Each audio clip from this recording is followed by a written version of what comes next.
Yes, we're back again. Kristi and Katie, your crime time friends. Stories, justice, laughs collide. True Crime Squad, come join the ride.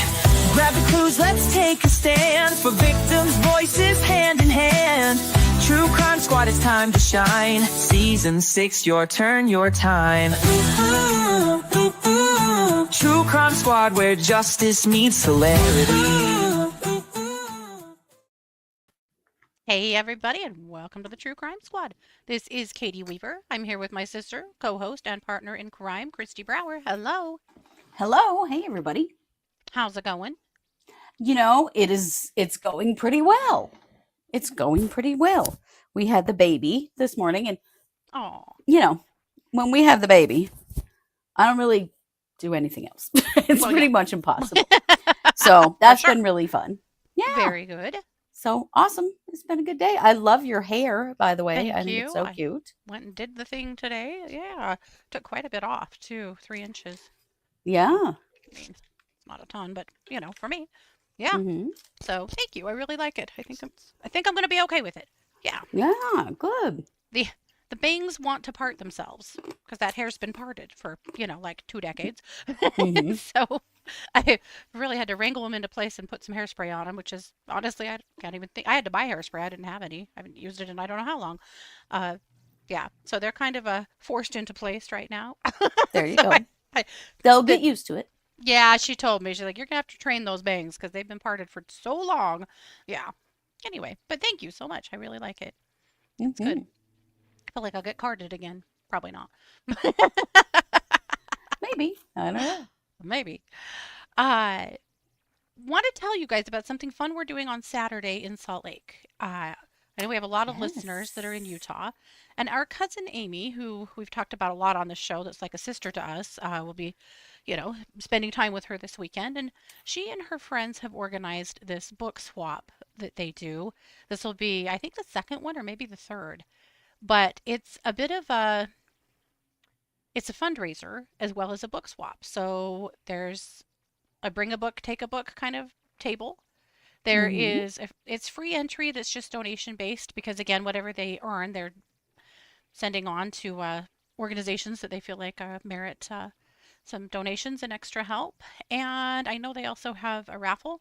I'm putting a piece into that. And it's just awesome what they're doing. It's just a sweet thing, an opportunity, to do some philanthropy and help other people. So this is on Saturday.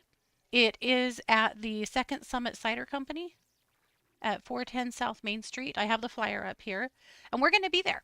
So anybody that our Utah listeners, if you want to come hang out with us or come find a kind of cool opportunity, this would be it. So Absolutely. I'm trying to decide what book to bring. I think I'm going to bring The Moon Under Her Feet, which is my favorite book in the entire world. Ooh, yes. Good idea. I know I haven't decided what I'm going to bring either, Yeah. but I need to. Yeah. So anyway, Also, that's happening. earlier that day, since we're going to be in the area, so on Saturday, we're going to be at the Rise and Grind Coffee Shop at 10 a.m. The Rise and Grind Coffee Shop in Midvale, Utah. Hmm. We're going to go get coffee, and if anybody wants to stop by and have a little meetup, we're going to do that there. So we'll put that in Discord as well, but I just wanted you to know it's the Rise and Grind in Midvale. I don't know what's happening. Was that a glow stick? What? Yeah. We've been cleaning out closets today. Oh, Apparently these were there. we need those in our Cyndi Lauper concert get-ups. Right? Yeah, So quit anyway, bringing Rise and those. I Grind need those for Coffee tomorrow. in Midvale, Saturday, 10 a.m. We'll be there. So come join us, have some coffee, and then, of course, we'll also be at the book swap. Yeah, all kinds of fun stuff. Mhm. I'm so very excited to go to the glass shop. Oh, yes. Sounds Well, and I'm amazing. excited about H Mart now that I know what it is. We're going to go there too. Yes. Yeah, we're going to go to H Mart. We're just going to have a ton of fun. We are. We have so much going. I'm going to put I'll put up an image of Rise and Grind here in a minute Okay. for Very anybody good. that wants to join us if you're in the area and want to come visit. We're trying to get better trying to get better at this, getting recognized in the community and stuff. Doing meetups, Yes. things like that. We're working on one for Tacoma as well. We don't have a spot for that yet because we don't know where we're staying. So once we know, working on that. but we do know that we'll be at Rise and Grind on Saturday. Yeah. Very good. Yeah. Well, speaking of Utah, let's talk about Rossi first, since we really should. Thank you, Sue Ellen. I thought so too. I was surprised to see my face. But at any rate, you guys, okay. So I'm going to do the funny part first because I cannot quit laughing about this, and I know you will too. But these are things that happened yesterday. So the other victim testified yesterday, and she had a lot to say, and I'm going to share that with you. But they also had the roommate, and we were kind of dying to see what the roommate was going to say, right? Yeah. This is really short, but man, it does not disappoint. What he was like. Annoying, very annoying, kind of around when nobody wanted him around. Eric Seckler, he took the stand this morning where he recalled Well. a tattoo he and his friends helped Alahverdian get. Yeah, we took him down to Provo, to Death or Glory, to get a tattoo of this Brown University crest that he thought was so awesome. Do you want to see that again? I feel like you do. Please. I took a drink just as it started and I nearly killed myself. The way they pan to Nick. Annoying. No one wanted him Really around. annoying. Yeah, no, it's becoming really clear. He's a real annoying guy in a lot of ways. What he was like. Annoying, very annoying, kind of around when nobody wanted him around. Eric Seckler, he took the stand this morning where he recalled a tattoo he and his friends helped Alahverdian get. Yeah, we took him down to Provo, to Death or his Glory, face. to get a tattoo Yeah. of this Brown University crest. That Well, he and thought was so obviously he awesome. thinks this is a terrible tattoo, and I think there must be some inside joke about that tattoo. Well, I parlor. don't think that Rossi ever attended Brown, He did not. but he got a Brown tattoo because he thought it was cool. Anyway, I am dead. This is so funny. Annoying. I mean, could you expect anything different knowing what we know no. about No. old Nicholas here? That's probably the kindest description I've heard of him. That was some really great camera work. Thanks so much for giving a look of Yes, it Rossi while was. he was saying that, because that was funny Yes. as hell. Yes, it was. Yeah. Now let's talk about the second accuser, because and of course there's no stream of her because the judge made that ruling, and I think that's great. And her name is not released either. So this is the one who will be her trial. Well, his trial for sexually assaulting her will be in September, so it's coming right up. This is also the one where they have DNA. The fact that they allowed her to testify, I think, is pretty interesting. I'm kind of surprised that they did, but I love it. It's limited testimony. The judge said, "You may consider this evidence, if at all, for the limited purpose of establishing whether the victim's testimony was recently fabricated." So essentially, they're calling her as a backup to the first witness. I guess just establishing a pattern of behavior. I think they are. They were so close together and in such a close geographical area. Maybe that's why. I don't understand totally the legal side of it, but makes me think it's something like that. So she was 21 when she met him. They met on MySpace in August of 2008. So this is literally just a couple of months before the other rape, and also right after he moved to Utah after being convicted for 2 other sexual assaults in Those Ohio. other puzzle pieces. Remember those? Oh gosh. Yeah. Well, they all came from the dollar store or something, so I don't know. Right. For some thrift store. Apparently she does a lot of purchasing of puzzles at thrift stores. I don't know why. They chatted on MSN Messenger for a while, and then they started hanging out at his apartment in Orem. She said they were pretty romantic right away. She said they moved way too fast for her and that she kept trying to slow things down and wanting to go at a slower pace, but he just didn't. This, as we know, he is just all gas all the time with these women. And She she's said he was probably a really Mormon girl, nice. 21 years old, Mm-hmm. possibly a virgin. No, actually. No? No, this was a sexual relationship kind of right Oh, away. it was. Okay. Oh, yeah. Well, still. She said he was very nice at the beginning. She said he seemed like he was pretty mad at the world, like everyone was working against him. It just felt like he was entitled to things because he was a victim in the past. Ah, She said he was rough with me during sex and then was always belittling me, telling me things that I couldn't do right. I was just emotionally getting drained. He was always telling me that I needed mental help and I wasn't right. Before we met, I thought I was doing just fine. This is very much his pattern. yeah. Did the same So, thing with the other girl. Also, he never paid for a thing. She always paid for their dates. He never had any money. He also used her credit card without permission to buy a few $100s worth of computer equipment at Best Buy. Oh my God.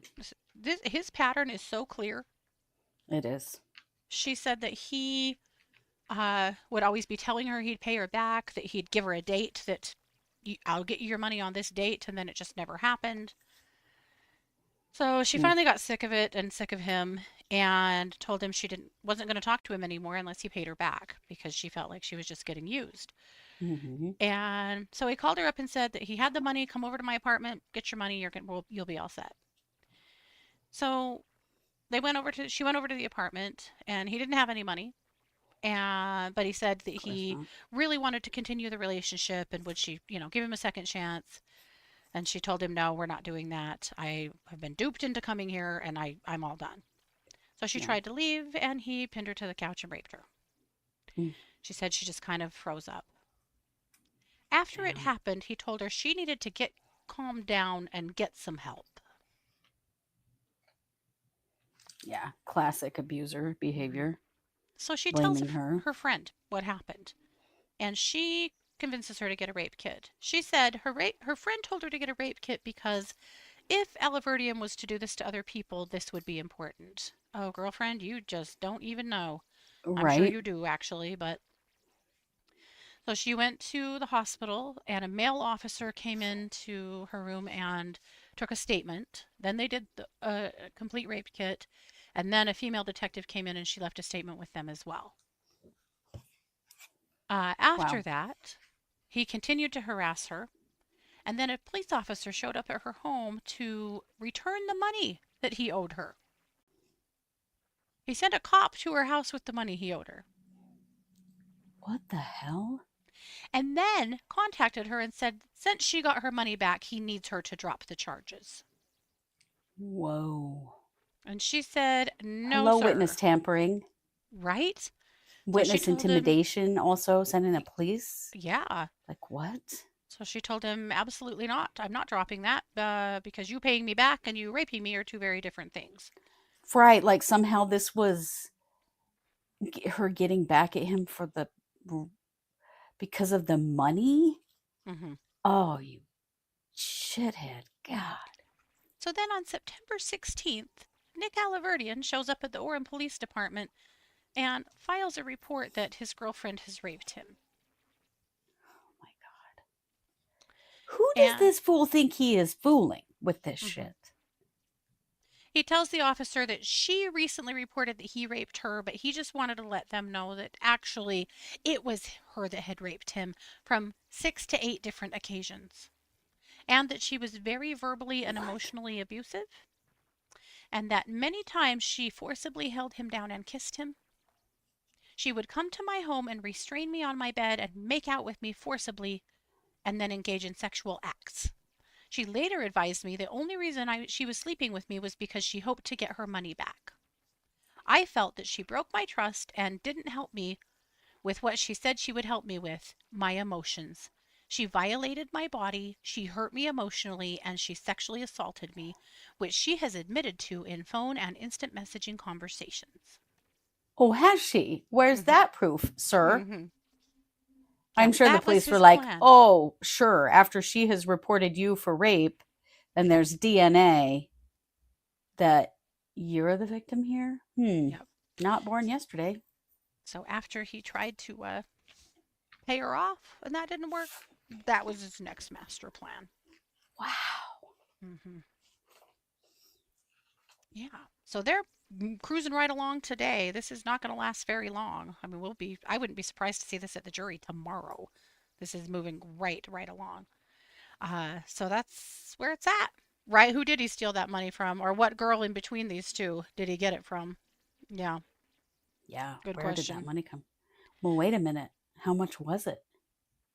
Because remember, he got $1,000 from the And second the other girl. girl. True. Yeah, but that wasn't until they didn't start dating until the end of November. Oh, well, that's true. I'll just bet you there was a girl in the middle. There probably was. At least one. Wow. Gross. Ugh. Yeah. He's the actual worst. He is. Okay, well, let's keep moving. We have so much tonight. Talk to us about Ghislaine Maxwell. Oh, do I have to? Yes, I do. Yes, I do. So, as we know, Maxwell has been moved to a much lower security prison in Texas. This is a minimum security facility. Guess what? And we know that they had to waive her sex offender status to let her be there. Right. Guess what this prison is all about? It's a work release prison. Prisoners who are there are allowed to leave for work release. Now, there is no evidence that she has yet been allowed to leave for work release. However, a well-known researcher on the interwebs called Muller She Wrote, if you're familiar at all, has some information that indicates that her status within the prison custody is labeled as out, O-U-T. And what that means is that that person can leave for work assignments. Mm-hmm. Her attorney says that she has never left the prison.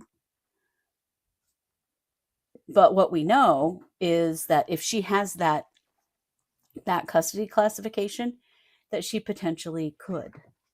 Unreal. One of the very interesting things about this is that this is basically the same setup that Jeffrey Epstein got back in 2008 when he was convicted of some prostitution sex crimes. He served a short period of time in prison in which he was in the same kind of program, and he was allowed to leave for work. And so he was hardly ever even in the prison because he spent the majority of time at his office building where he was working on sex trafficking, I guess. I don't know. Right. Yeah. So there's a lot going on with this. Not all of it is confirmed. Some of this is rumor. Of course, will we know the truth? We don't know. Something else that's coming out are claims that potentially the Justice Department has committed witness tampering with her through bribery by getting her to a better prison. Mm-hmm. She's not being treated like a sex offender anymore. She's in a white collar prison and potentially could have work release in which she could be leaving the prison as a sex offender. Yeah. So we're going to continue to follow this. Of course, a lot of this, is not going to be reported officially because our current justice system is really fucked federally. Yeah. But it is a really scary thought that she, as a sex offender, could be given work release in this facility and be allowed to be out in the community. It's such a disgusting slap in the face to the victims that It this is is happening at all. It is. She is a convicted sex offender. She is serving a 20-year prison sentence for being a sex trafficker. Mm-hmm. We all know. We followed her trial closely. We've been covering her for years, as have many others. there is no question that she did those things. Oh, absolutely. Yeah. But what is happening here, no matter what Ghislaine Maxwell ever says about what she did or who was involved with her, it will never be trustable information. Well, no. Ever. She For this is very still reason. jockeying for a pardon Mm-hmm. at this point. And even if she doesn't get that, the damage is done. Mm-hmm. It's very clear that they will do anything to get her in a place that she wants to be, which means that she's going to say whatever it takes to be there. Of course she will. So I just think it's so important for us to understand that deals, right, happening with exactly, this. Kathy, deals have been made. Mm-hmm. She will say anything because she doesn't want to be in prison, because she doesn't Right. like being in prison, And because she she's doesn't not even exactly see a she is paragon a of, sex trafficker.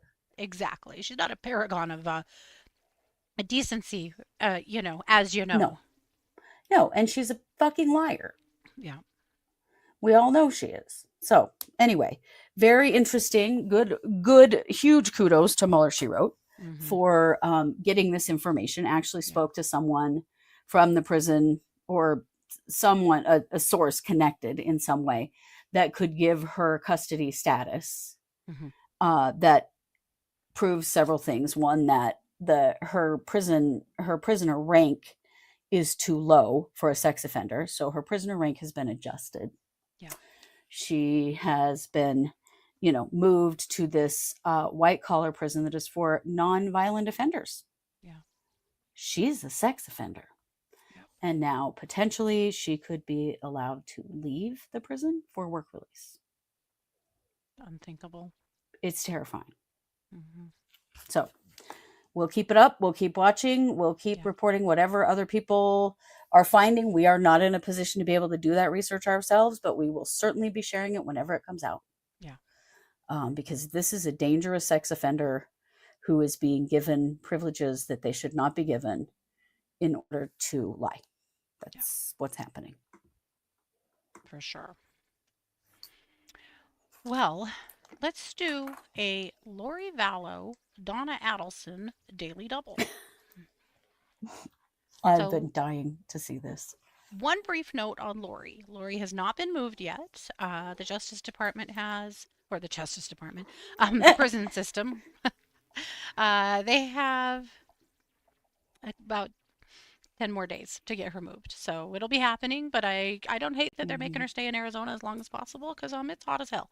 So stay there and burn where you deserve to be, Lori. But she has filed today a notice of appeal for both cases. So we don't have the documents yet. I cannot wait to see them. She has a virtual status conference with Judge Bresky on 9/19 at 9:45 a.m. So that'll be from the Idaho prison. So that Poor is... Bresky. He still has to talk to this bitch. Jesus Christ. I want to be done with this bitch. Yeah. Yeah. But, and then let me tell you about Donna Adelson, and then I'll tell you why this is a daily double. But Donna Adelson, her trial date has been confirmed. It is definitely happening beginning on the 19th. So that is coming right up. Yes, it is.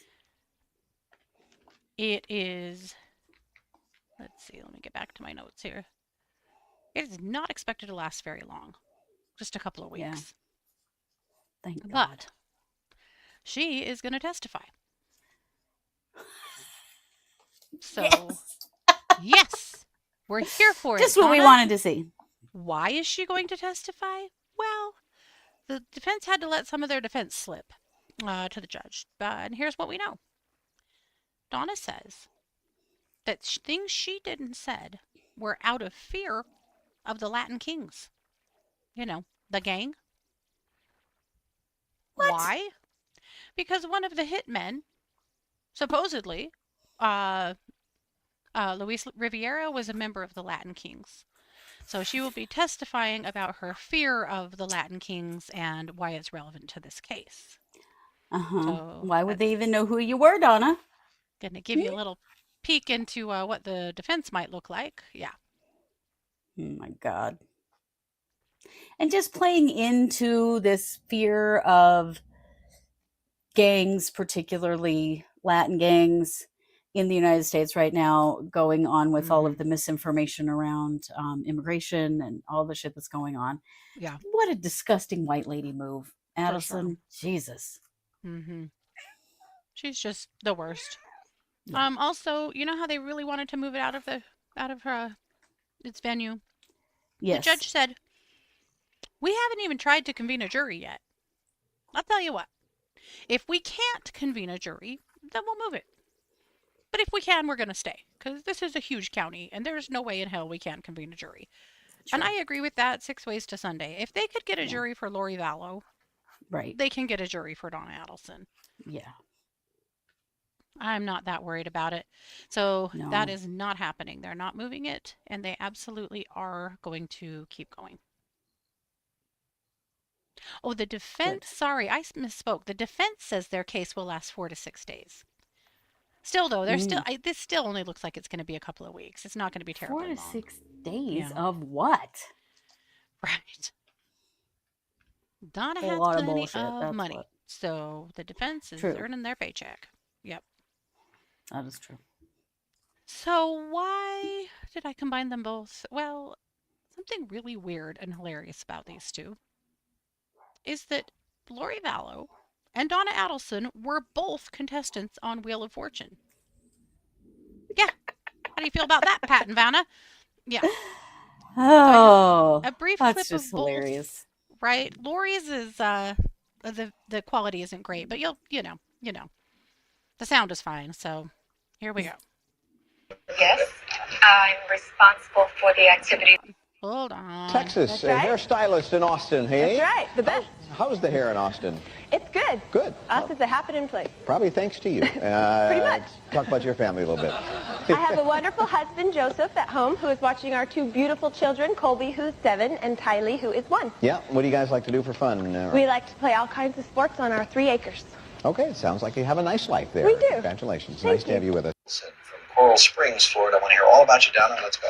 Well, I'm a domestic coordinator. A domestic coordinator. Yes. I'm responsible for the activities, classes, and lessons of my son, Robert, who is 16, Charlie, who is 12, Wendy, who is 10, my husband, Harvey, who's in the audience, and my dog, Sam.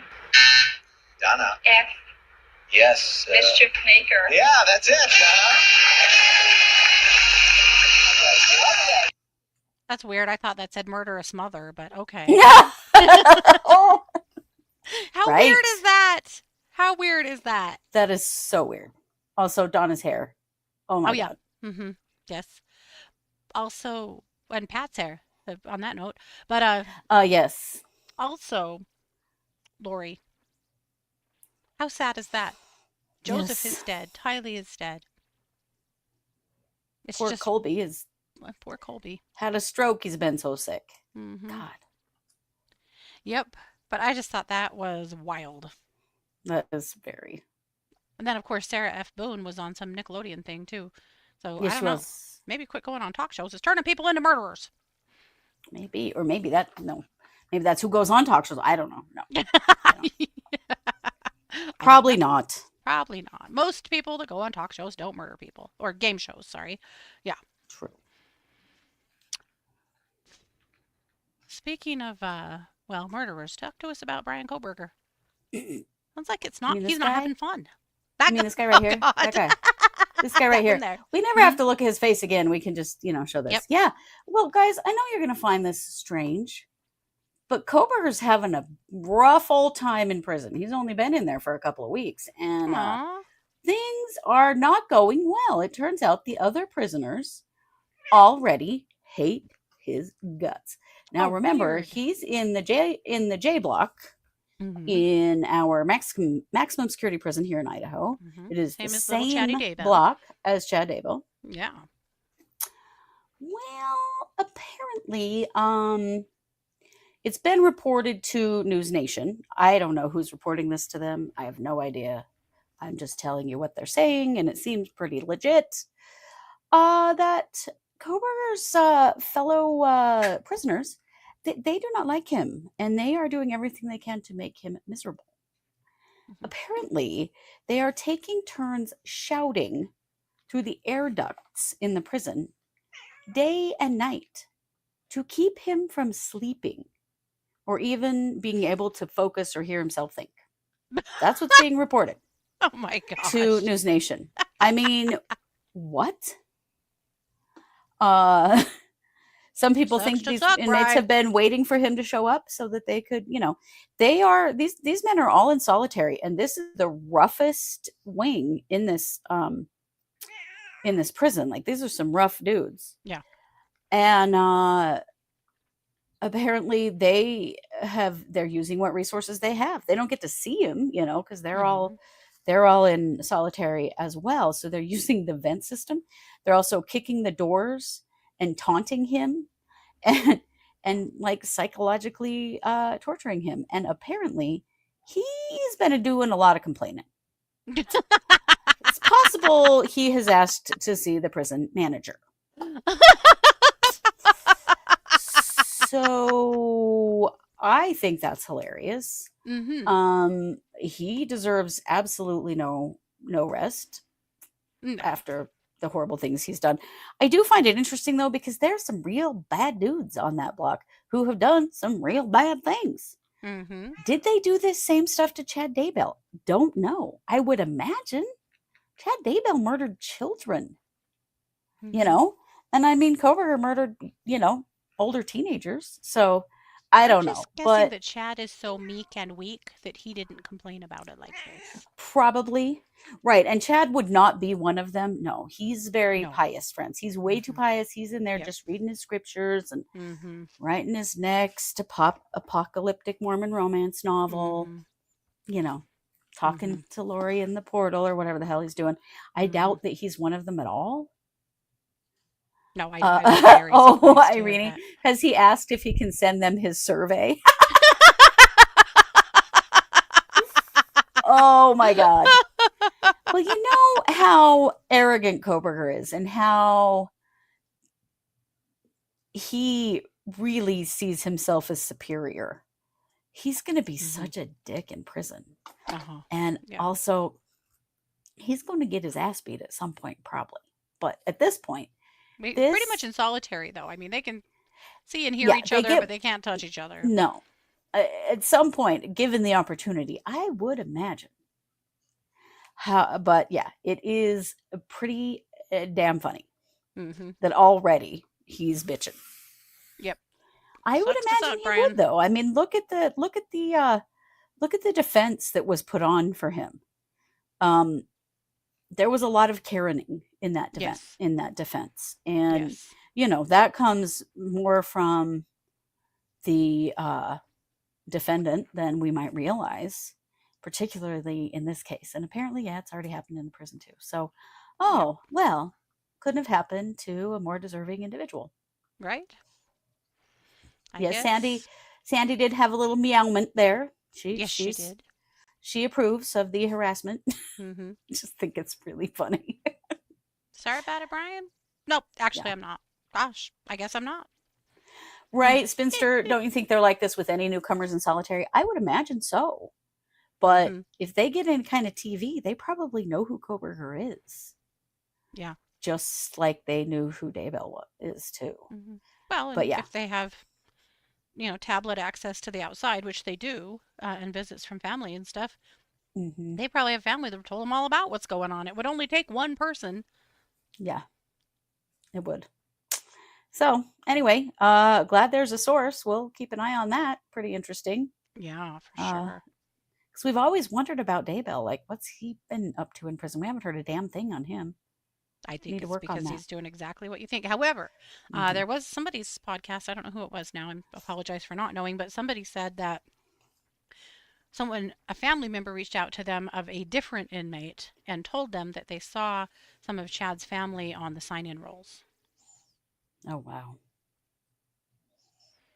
Yeah. I cannot with that. Cannot. Yeah. I really hope they're not dragging grandchildren in there. Oh, my God. If kids are even allowed there, maybe they're I'm not. not sure if kids are allowed in a max security like that. Right. And I mean, the only reason Daybell is there and not on death row is because he's in appeals right now. Yeah. He wouldn't normally even be on that block, but But yeah, that makes me want to gag, and I'm not surprised by it, but No, not at all. I am disheartened by it, definitely. It wouldn't surprise me terribly to see his daughter move to Boise so that she would just be closer to him. Right. Saw Chad's family on the sign-in rolls at the prison. Someone who was there to visit someone else saw their names. Yep. Yeah, I doubt there are child visits there, but I mean, I hope it's, I don't know, not. man. I hope think if not. my dad killed my mom and was on death row for it, I don't think I'd be visiting him. Or ever letting him see my kids ever again. Right. But anyway. Right. I agree, Spinster, that Chad will not get a following with men. No. No. He won't. But yeah, he's writing, reading scriptures and writing something terrible. 100% he is. We all know it. Yeah. My bet would be Emma too, but I don't know that. I'm just saying, I don't know that, but yeah, but she's the one that's that a I would rumor out think there. would be, leaning in. Yeah. Bleh. So I'm checking the prison roster every day to see Miss Lori Daybell show back up, but she's coming back. We get all these idiots back right here again. in Idaho. Speaking of idiots, let's talk about Alec Murdaugh. That is a great intro to Alec Murdaugh. He is an idiot. Oh dear God. So we knew that the state had to file their response to his appeal by the 8th, and they did. And so I just wanted to share a few things about that. Basically, it was a 164-page filing. They didn't file it until the 8th, very last day that they could, and this was after having an extension. But they're basically saying he was guilty as hell, and that's why he got convicted. Not because Becky Hill said some stupid things, but because he was guilty and the evidence was stacked against him, and they want to stand by that. They called Becky Hill's foolish and fleeting comments. They were probably more than that, state. Sorry, but it's pretty bad. But yeah. Part of their appeal is about the financial crimes, and they're saying that they didn't appeal all of the grounds upon which the trial judge's ruling admitting the financial crime evidence was based, and so they have waived their objection to any of that evidence at this point, which I think is interesting. They also are trying to argue that the judge abused their discretion by allowing 404B and Rule 404. They're saying that they simply did not. They say that appellant is not entitled to any relief considering the trial judge not only did not abuse his discretion, but also defense counsel opened the door to redirect questions to test Will Loving's knowledge for assertions during cross-examination during appellant's general character and motive for killing his wife and son, but also finding as an alternate basis for overruling the objection that the defense counsel failed to assert any legal ground for the objection. An alternative ruling appellant does not challenge on appeal. A lot of what they're saying is that they didn't even try to object to these things in the trial, therefore they really can't object to them now. They waived that when they didn't object in the first place. Totally. Like that's groundless stuff. Like if you didn't like it then, why didn't you say something then? So it's a huge brief. We're obviously not going to go all the way through it. It's long and boring. So here's what will happen now. So now Murdaugh will have 10 days to file a reply brief, and of course they will. And they may seek extensions, which they could do. Once that is filed, his legal team will have 30 days to prepare the record on appeal, so basically to flesh the whole thing out. Once that's done, then both parties have 20 days to put together their final briefs, and then those briefs will go in front of the South Carolina Supreme Court, and they will decide whether they will or will not hear oral arguments. So if they were to hear oral arguments, it likely wouldn't be until late 2025 or even into 2026. So there's still a long road to go here, but they're marching down it, and it is because of Becky Hill. Make no mistake. This is 100% because of what she did, that he even has this door open at all. So that's where it's at. Which is hideous. Yeah. and Very dumb as frustrating. hell. Mm-hmm. Let's see. Talk to us about Aaron Spencer. Yes. Okay. So this is Aaron Spencer. Aaron Spencer is the dad who killed the man who had kidnapped his daughter Mm-hmm. after they had reported him for sexual abuse and grooming of his daughter. And the courts let him out on bond, and he came to their house and stole her. Yeah. And if you recall, we talked about this a couple of weeks ago because this case was gagged for a long time. And while it was gagged, no one could speak about this case, not the victim, nobody. The Supreme Court justices that finally ruled to ungag this case weren't even sure if they were violating the gag order to even see the appeal.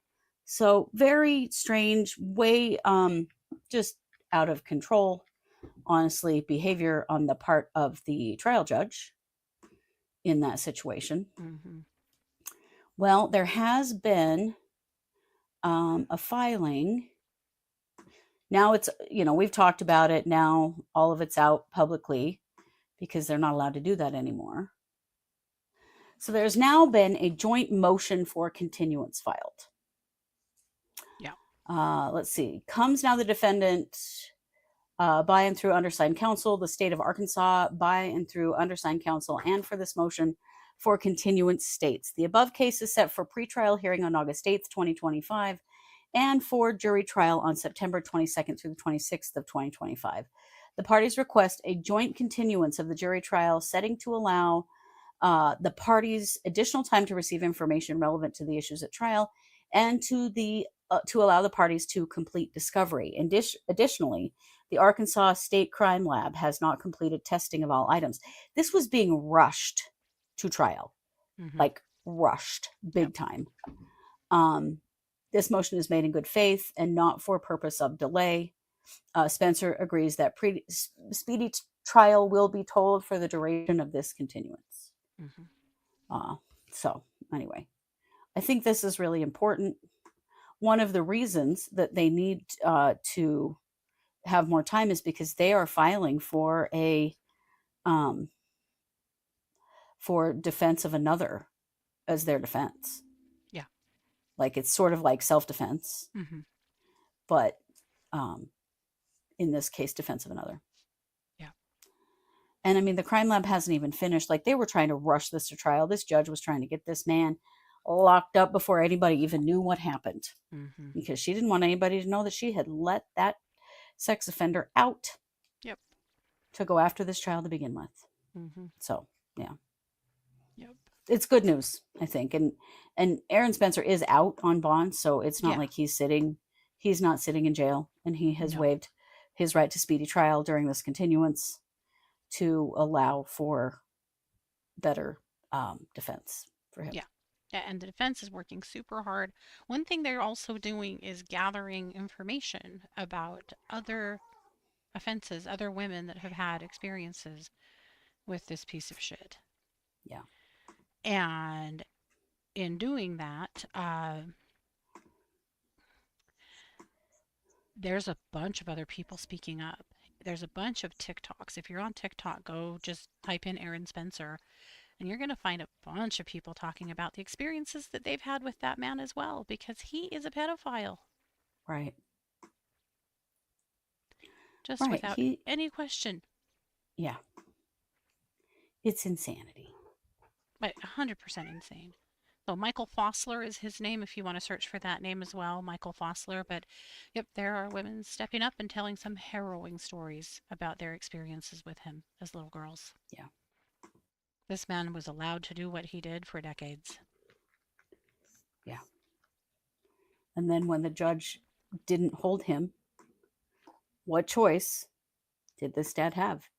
This man stole his daughter, kidnapped her. She was in his truck. I'll never understand how these charges came to be, ever. I will not either. How this was not defending his own child and justifiable, I can't imagine. Nope. Well, let's come back over to our This side Sandy of the country. really busy right now. Yeah. Let's come back over to our side of the things and talk about Anaconda, Montana again. Yes. Michael Brown has been caught. Yes. He was caught over the weekend. They thought they had an idea. They're not saying exactly what they did, but basically what law enforcement is saying is that they had an area that they had already cleared and knew he wasn't in. And they set up a movement with over 100 police officers to try to flush him down into an area that they knew that he wasn't in. They thought they knew where he was or had a good sense of it. So they were creating a lot of ruckus basically to try and flush him down into an area where they knew they could get a hold of him, and it worked. So he is now in custody. He was in front of the judge on Monday. I have the video of it, but it's pretty boring. It's actually almost all of the judge. So I'm not going to share it, but this is a picture from that, though. This is what Michael Brown currently looks like. He is being held on a $2 million bond. Yeah. So he will be going absolutely nowhere. And Anaconda can finally take a deep breath and start to, bury their dead and start to try and get a sense of what in the hell happened here. Sure. So still our hearts are with Anaconda and with the families of all of the victims and with Michael Brown's family, because this has just been a horrifying thing for absolutely everyone in their community. Yeah, 100%. Yeah. So with that, let's see. We had an interesting Idaho judge story. A good one. You guys. Oh, Idaho.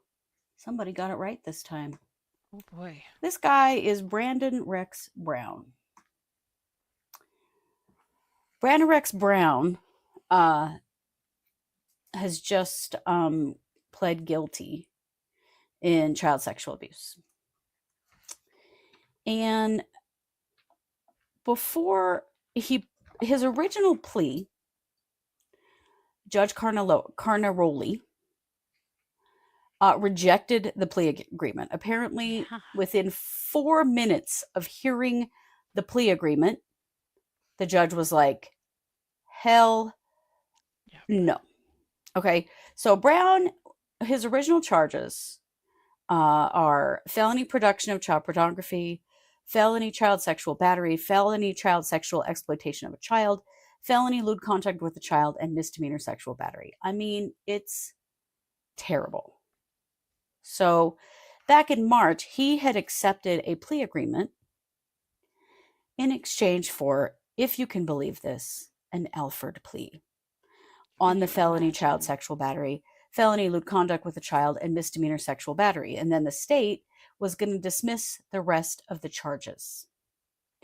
Alford plea, of course, lets Brown say he's innocent, but he understands that going to a jury trial will likely result in him being found guilty based on the evidence presented. So not have to take any responsibility at all, and also get most of his charges dropped. Yeah. So the agreement also said that depending on his psychosexual evaluation, which would determine his risk to the community, if he was placed in the low to low moderate range to reoffend, the court would suspend his sentence, guys, and place him on probation for 5 years. Unreal. An underlying prison sentence would be given for 2 years. So if he messed up, then they'd put him in prison for 2 years. If he was found to be placed in the moderate to high range in the psychosexual evaluation, the court would suspend his sentence and retain jurisdiction with an underlying prison sentence of 3 years. If he was placed higher, then he would do 4 years in prison. 4 years. Yeah. A retained jurisdiction means that he would complete a writer treatment program in prison for 1 year. Mm-hmm. And once that program was done, then the court could decide whether or not to send Brown to prison for his given sentence or release him onto probation. So this was nothing. Yeah. When he was given these sentencing alternatives, he said, hell no. Mm-hmm. A new agreement was signed on June 7th that changed recommendations from the state, which recommended a retained jurisdiction with an underlying sentence of 2 years determinate and 6 years indeterminate to run concurrently for each charge. And then the defense would be free to argue any terms during sentencing. So on July 29th, this asshole appeared before Judge Carnaroli after he signed that plea agreement. His attorney, Alan Browning, let's all say his name loud because we need to know who is trying to come up with these deals, as well as Bannock County prosecutor Janet Franklin, who also was in on that original deal. Shame, Janet. Shame. To your eternal shame. Both of you. Yeah.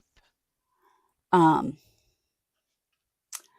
Let's see. Spoke to the court that he doesn't have any prior criminal convictions, guys, or any substance abuse or mental health issues. He's just a pedophile, guys. He's just a pedophile. And I mean, in this day and age, what the hell does that even mean, right?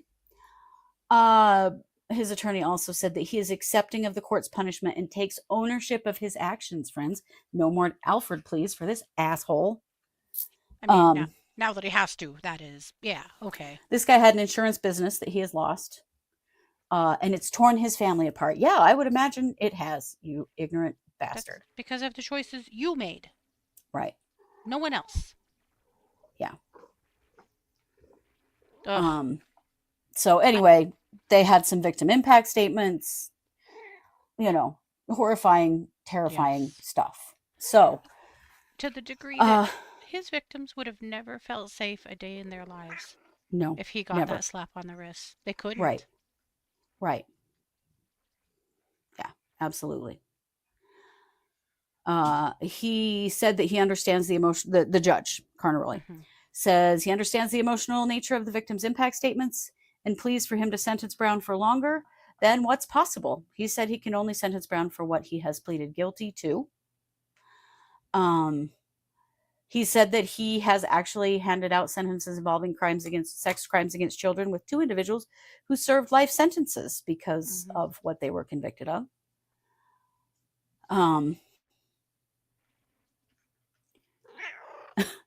This is so bizarre. He also talked about how Brown's family and friends came and spoke highly of him in this sentencing. Can you imagine doing that when someone in your life is pleading guilty to being a pedophile? No. Found it ironic, however, that one of the things that Brown did is he made swimsuits. Yes. And the swimsuit brand was called Chameleon. Yeah. Interesting. Yeah. Here's what he said to Brown. This was really good. In some respects, when you close the door and lock it behind you in 2019, when you lock the door behind you at the mall in January of 2024, this is when victims were harmed, you changed colors, Carnaroli said. They, the victims, saw a different person than your public persona, that so many are probably shocked by what you're accused of and can't believe you pled guilty to it, but you did, like a chameleon. He said he took issue with Brown's Alfred plea, which in his view is a form of acceptance where the individual does not fully admit guilt, but acknowledges that the evidence could prove their guilt in a trial.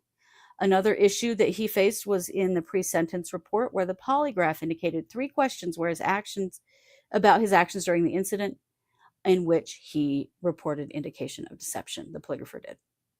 So he believes the sentence he gave Brown would not depreciate the seriousness of the overall crime due to his conduct causing harm to victims and radiating to their families. He told Brown what he did was calculated and planned. You are sorry, but I can't tell if you're sorry that you got caught or if you're genuinely sorry that you hurt some people and those who are close to them. He gave him 12 years in prison. Yeah. Which is a hell of a lot better than what he was going to get. Very that Alfred plea that, bullshit. Are you fucking kidding me right now? Yeah. What the hell, prosecutor? You would agree to that? That's the laziest plea deal I have ever heard. Yeah, it is. It's horrifying.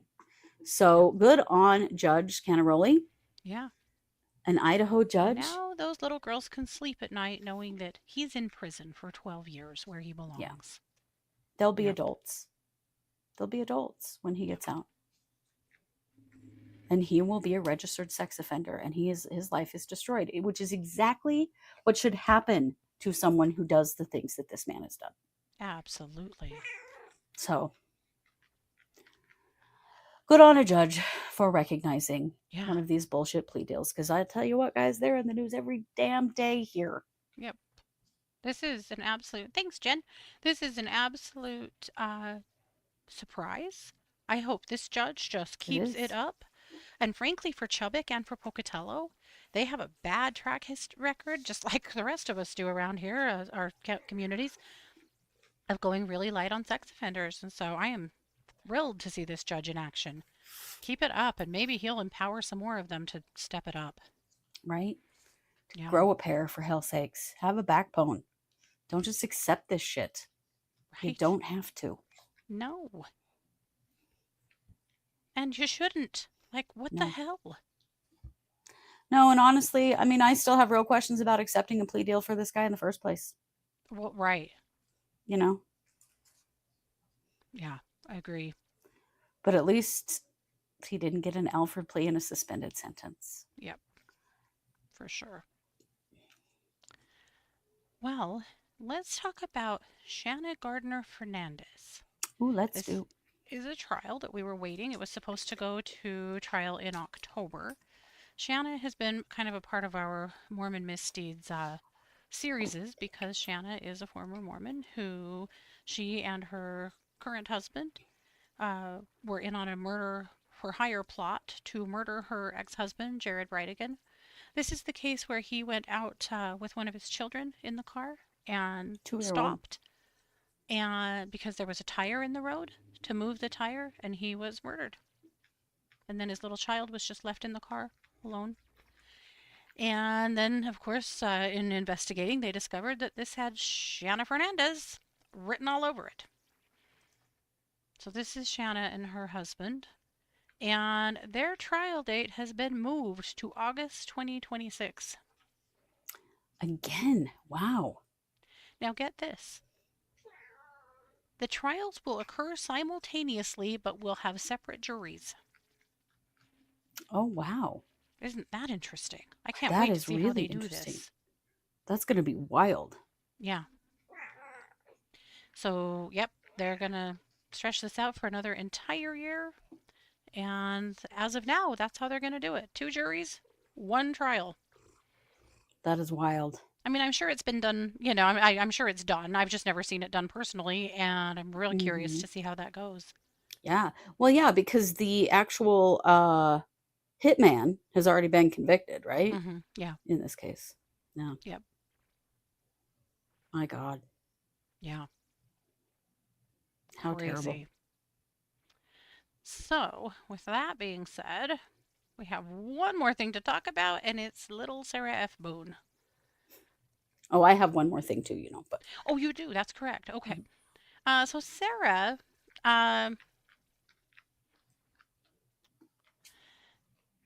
Sarah's big mad about a couple of things. Family She court definitely is going real poorly for her. She's representing herself in the family court stuff and has a huge filing that I went through today. I'm not going to really share it because this is about her minor son. But Right. basically what she's doing is she's pissed off that she's not still receiving alimony. She thinks that she should still be getting $300 a What? month. That apparently has never been addressed as up to this point. And she's in prison.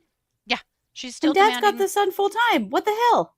Well, right. Well, she's supposed to be giving him $100 a month in child support, but she's like, hello, in prison, can't work, so can't do it, but where's my $300 a month? Oh my God, what a selfish. Ugh.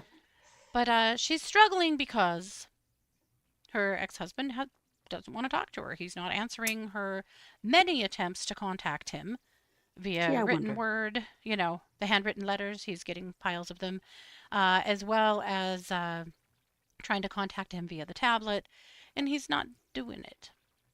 No. Or he's not doing it the way she wants him to. He's not involving her in any decisions about their child. He's not bringing their child Seriously? to the prison to visit her, which is something she's demanding that he do. Oh my God. God, she's a horrible person. In the filing, Leave she that says, kid alone. Right. Jesus. In the filing, she says a ton of shit about how he wants her to be contacting him. He tells her that he wants her to be contacting him. He wants to be talking to her. Sarah, shut the fuck up. No, he doesn't. And his dad has got to do what's best for him.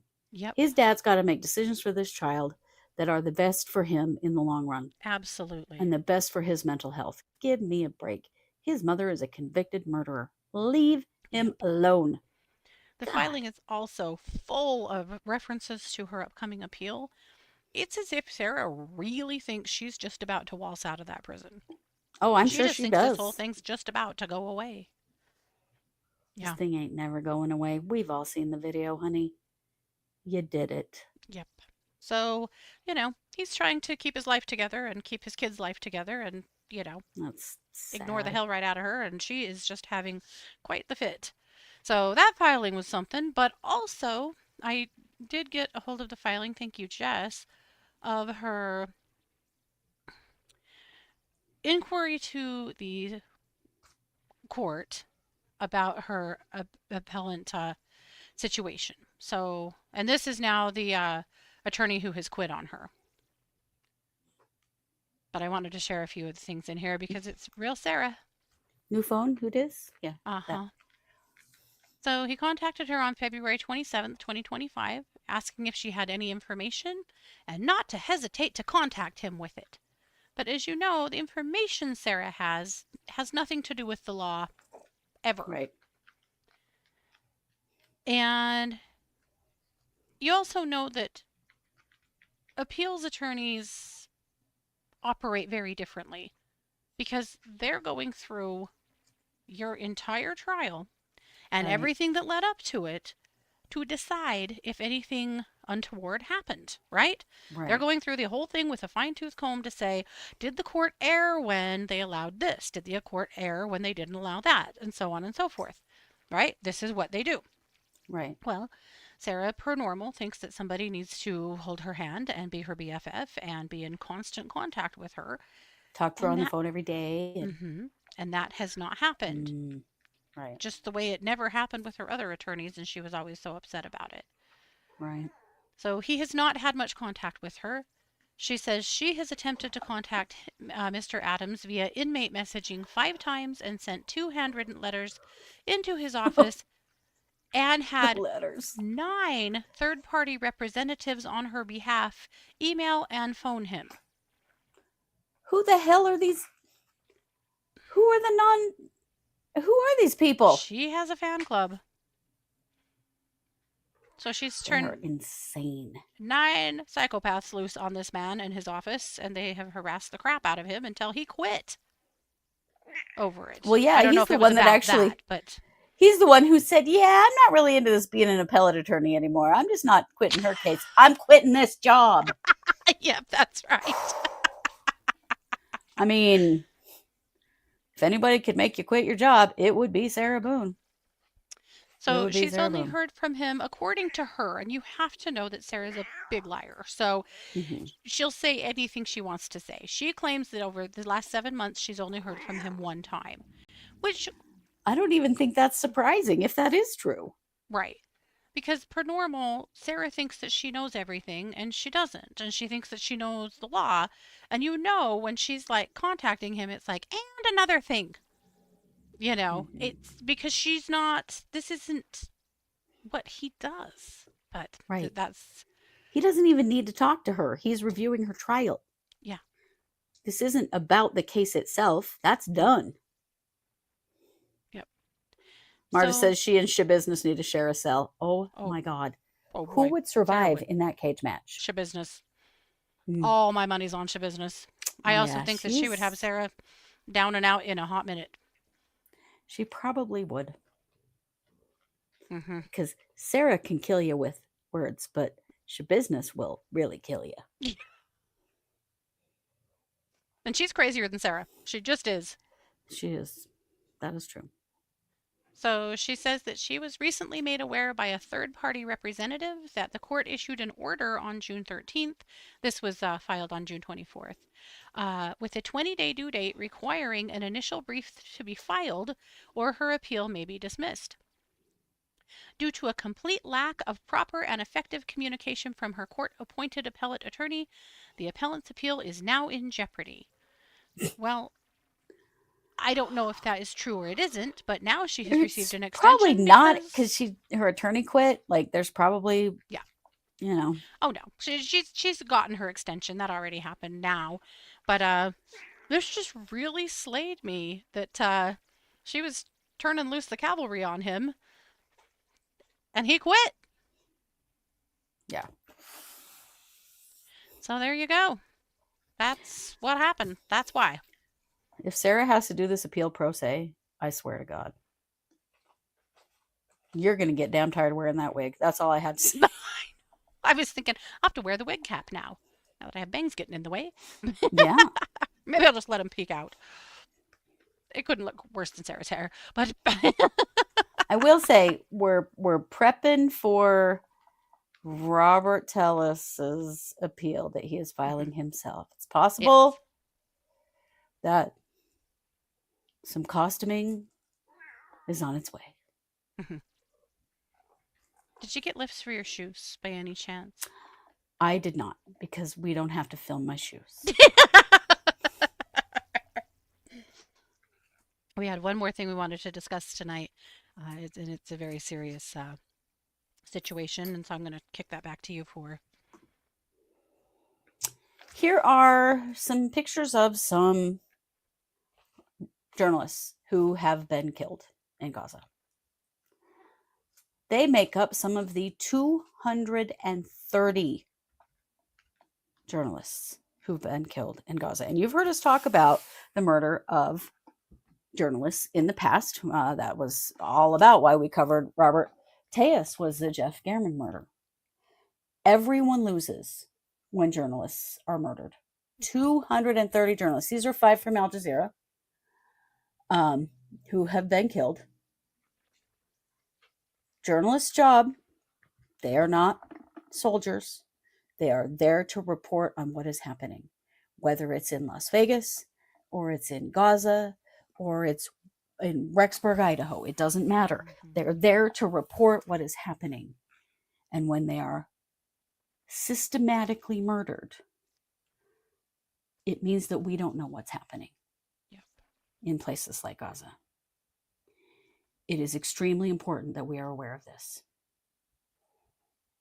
Because the only reason to kill journalists... Advocate for journalists. Yeah. And always advocate for journalists. The reason you kill journalists is to make sure that nobody's reporting on what you're doing. Yep. Okay? This is very, very scary. Absolutely. I follow Al Jazeera because Al Jazeera reports on things from outside the U.S. with a different angle. And sometimes they report on things that we don't get to hear about here in this country because our media is compromised. Yeah. I follow multiple international news organizations, Al Jazeera being one of them. And they now lost 5. But 230 journalists have been killed in Gaza. It's very scary. And it's something that we as Americans need to know. We are Americans. Obviously, you're not all Americans, but it's something that everyone needs to know. Right. This is happening. Country. We all have to pay attention. And when this is happening, it means that the truth of what is happening is being suppressed by killing the people who are there to report what is happening. So, all of the love to these individuals and their families, and the other 225 added to this, journalists who have been killed trying to report what's happening in Gaza. Yep. And around the world. This is unforgivable. Absolutely. Please know. Please pay attention. What about journalists from your country? What's happening with them? Right. Be aware. We have to respect our journalists. We have to protect them. How will we ever know what's really happening if they're not there reporting? Indeed. Really important. Okay. That number is astonishing. It is. So, don't forget, this is it for this week. We won't be here tomorrow because we're going to be on our trip. So, This is the last show of the week. So we'll be back on Monday at 6 p.m. Mountain for our next show. Next week is also the watch party, so you can watch for that. We missed it by 1 day. Well, 2 days, I guess, because it's always the third Wednesday of the month, and we're just on the cusp. Yeah, so next week we'll be back with that as well. So watch for that. Don't forget, we will be at this the book swap event in Salt Lake if you want to join us. That is the Second Summit Cider Company. 410 South Main Street from 12 to 4, and just bring a book to exchange. And earlier that morning, also at 10 a.m. on Saturday, we will be at Rise and Grind Coffee in Midvale, Utah. So if you are in the area, please feel free to stop by and see us. We're going to try to do more of these meetup things. We drink coffee and talk true crime. That's what we do. Hell, we're doing that anyway, so you might as well come join us. I'll post this in our Discord as well. Yeah. Very good. Okay. Well, thanks for being here. Thanks for being a part of the squad. Please like, share, follow. You know the routine. And that's it. And this has been another production of the True Crime Squad. Bye, everybody. Also, Trump is in the Epstein files.